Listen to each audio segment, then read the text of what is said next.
اگر آپ جنگلات کو بچانا چاہتے ہیں خیبر پختونخوا کے ہر گھر کو گیس دو، تب خیبر پختونخوا کے جنگلات بچیں گے۔ پورے خیبر پختونخوا کا انڈسٹریل سیکٹر ایک کھاد کے کارخانے کے 40% گیس کے کنزمپشن کے برابر ہے۔ 1974 میں NFC میں خیبر پختونخوا کا حصہ تھا 17%، جبکہ اب یہ 14% ہو گیا۔ فاٹا مرج ہو گیا ہے۔ فاٹا کے مرج ہونے سے ہماری آبادی بھی بڑھ گئی، ہماری غربت کے انڈیکیٹرز بھی بڑھ گئے، اور اس کے باوجود NFC میں ہمارا حصہ جو ہے وہ 14% ہے۔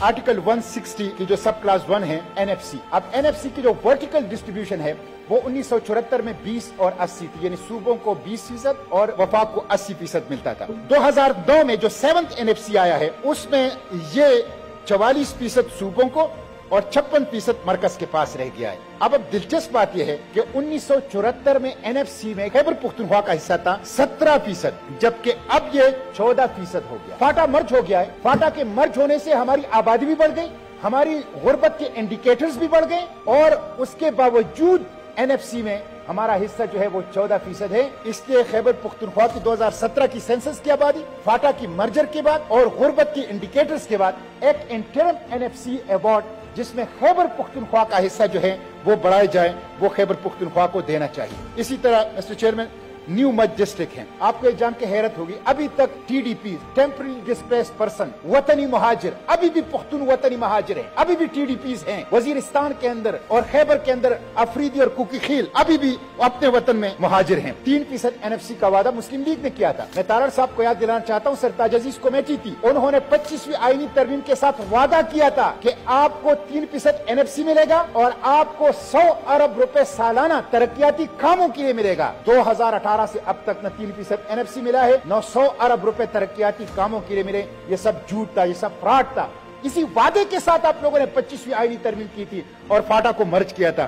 مسٹر چیئرمین، آج وہاں پہ کوئی ترقی نہیں ہے، کوئی ہسپتال، کوئی یونیورسٹی، کوئی میڈیکل کالج، کوئی کمپلیکس، کوئی اکنامک زون مرجر کے بعد خیبر پختونخوا کے ارسٹوائل فاٹا میں نہیں بن سکا ہے، بلکہ اب تو الیکشن کمیشن نے 6 قومی اسمبلی کے حلقے بھی اڑا دیے۔ بجلی کا خالص منافع آرٹیکل 160(1)(2، یہ بجلی کا خالص منافع AGN قاضی فارمولا، آفتاب غلام نبی قاضی، جس کو قاضی کمیٹی میتھڈالوجی KCM کہا جاتا ہے، اس کے تحت ہمیں دیا جاتا ہے، اور اس AGN قاضی فارمولے کو 4 دستوری اداروں نے انڈورس کیا ہے، کیبنٹ نے، سپریم کورٹ نے، نیشنل فائنانس کمیشن نے اور کونسل آف کامن انٹرسٹ نے۔ اس کے مطابق مسٹر چیئرمین آپ اندازہ کر لیں، جو خیبر پختونخوا کا حصہ ہے وہ 128 ارب روپے 2016 میں بنتے ہیں، اور یہ میرا دعویٰ نہیں ہے، یہ کونسل آف کامن انٹرسٹ کی 41ویں اجلاس 23 دسمبر 2019 کی میٹنگ کی منظور شدہ منٹس ہیں کہ 128 ارب روپے بنتے ہیں صرف ایک سال میں۔ 2017-18 میں 137 ارب، 2018-19 میں 157 ارب، 2019-20 میں 219 ارب،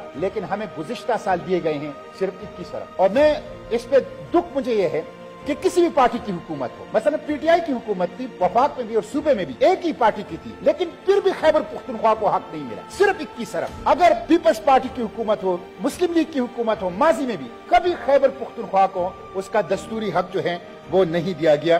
اس لیے مجھے اس بجٹ کے اندر نظر نہیں آ رہا کہ خیبر پختونخوا کو بجلی کا خالص منافع دیا جا رہا ہے۔ 1991 میں فیڈرل گورنمنٹ نے وعدہ کیا تھا کہ ہر صوبے کو ایک اسکیم بنا کے دیں گے تاکہ وہ اپنے صوبے کے پانی کو استعمال کر سکیں۔ سب صوبوں میں بن گئی سوائے خیبر پختونخوا۔ ہم 2 ایکڑ فیٹ پانی استعمال کر رہے ہیں اور 3 ایکڑ فیٹ ڈاؤن سٹریم جاتا ہے، 3 ایکڑ فیٹ پانی ان یوٹیلائز ہے۔ 1991 سے 2013 تک خیبر پختونخوا کو اس سے جو نقصان ہوا ہے وہ 112 ارب روپے، 112۔ اس لیے پہلی چیز تو یہ ہے کہ اس بجٹ میں جو ہماری پانی کا حصہ ہے اس کو یوٹیلائز کرنے کے لیے اسکیم، یقینی اسکیم وہ انشور کی یہ ہونی چاہیے۔ ہمیں اضافی پانی جو چشمہ رائٹ بینک لیفٹ کینال اگر 3 ملین ایکڑ فیٹ ہمیں استعمال کی اجازت دی جاتی تو خیبر پختونخوا ایک فوڈ باسکٹ ہوتا، وہ خود کفیل ہوتا اپنی غذائی ضرورت کے لیے، لیکن وہ بھی نہیں دیا گیا۔ اور اس کے ساتھ ساتھ پنجاب سے خیبر پختونخوا کے اوپر گندم کی ترسیل کے اوپر پابندی لگا دی جاتی ہے جو کہ ماورائے دستور ہے۔ اس لیے مسٹر چیئرمین، میں اس ایوان کے توسط سے مطالبہ کرتا ہوں کہ 3 ملین ایکڑ فیٹ پانی ہمارا استعمال کیا جا رہا ہے 1991 سے اب تک، اور اس کے بعد گندم کی ترسیل کے اوپر پابندی، یہ آرٹیکل 151 آف دا کانسٹیٹیوشن کی یہ خلاف ورزی ہے۔ Article 151 may be strictly implemented by all the federating units. No province governments should take any legislative or executive action restricting free trade and inter-provincial movement of goods, especially wheat.